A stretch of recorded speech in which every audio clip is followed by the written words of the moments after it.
Assalamualaikum warahmatullahi wabarakatuh. Selamat pagi Ananda semua, khususnya kelas 7. Hari ini kita berjumpa lagi dalam mata pelajaran ilmu pengetahuan alam. Nah, untuk hari ini Bapak akan menyampaikan suatu materi yaitu tentang ciri-ciri makhluk hidup. Nah, adapun tujuan pembelajaran kita pada hari ini yaitu Bapak harap setelah Ananda mengikuti materi berikut ini, yang pertama itu Bapak harap Ananda bisa tahu apa sih makhluk hidup itu, kemudian apa contohnya makhluk hidup itu, dan yang ketiga nanti adalah apa sih ciri-ciri makhluk hidup itu.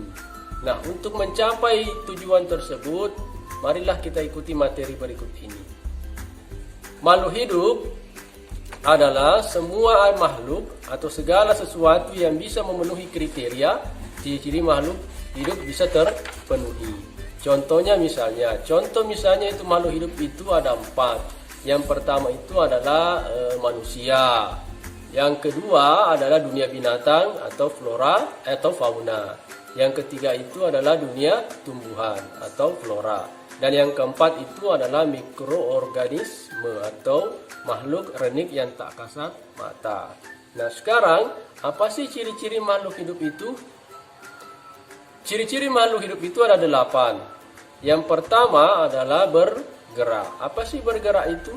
Bergerak itu adalah proses berpindahnya makhluk hidup dari satu tempat ke tempat yang lain yang tentunya mempunyai tujuan.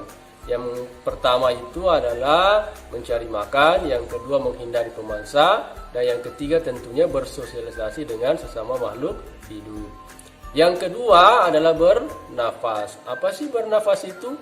Bernafas itu adalah proses menghirup udara yang banyak mengandung O2 atau oksigen dan menghembuskan udara yang banyak mengandung CO2.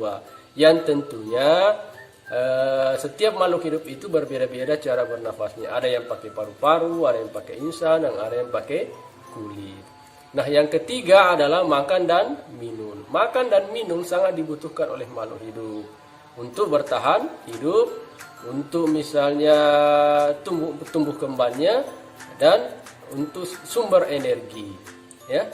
Nah, yang keempat adalah tumbuh dan berkembang. Maksudnya di sini tumbuh berkembang adalah bertambahnya ukuran, berubahnya bentuk, bertambahnya volume, yang tentunya disertai dengan sikap-sikap menuju dewasa.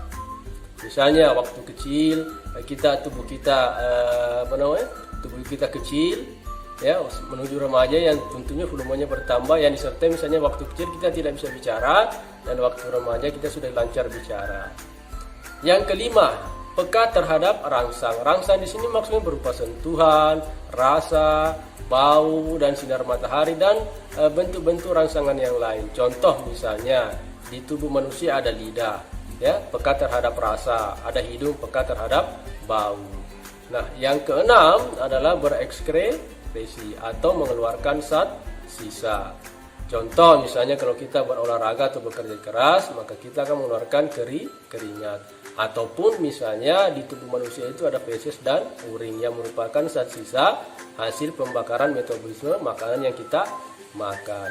Sekarang yang ketujuh adalah ciri makhluk hidup yang ketujuh itu adalah bereproduksi atau berkembang biak, yang tentunya mempunyai tujuan yaitu melestarikan spesiesnya supaya tetap lestari. Nah, yang kedelapan adalah beradaptasi. Beradaptasi itu artinya penyesuaian diri makhluk hidup terhadap lingkungannya yang tentunya mempunyai tujuan agar dia bisa bertahan hidup. Contoh misalnya beruang kutub. Beruang kutub hidup di lingkungan yang sangat dingin, maka dia harus beradaptasi dengan cara menebalkan kulit dan bulu-bulunya. Berbeda dengan beruang kita yang ada di Kalimantan yang berbulu tipis. Oke, demikianlah materi yang sempat Bapak sampaikan pada hari ini. Mudah-mudahan apa yang saya sampaikan jelas dan bisa Anda pahami semua. Sampai jumpa di pertemuan berikutnya. Sekian, Assalamualaikum warahmatullahi wabarakatuh.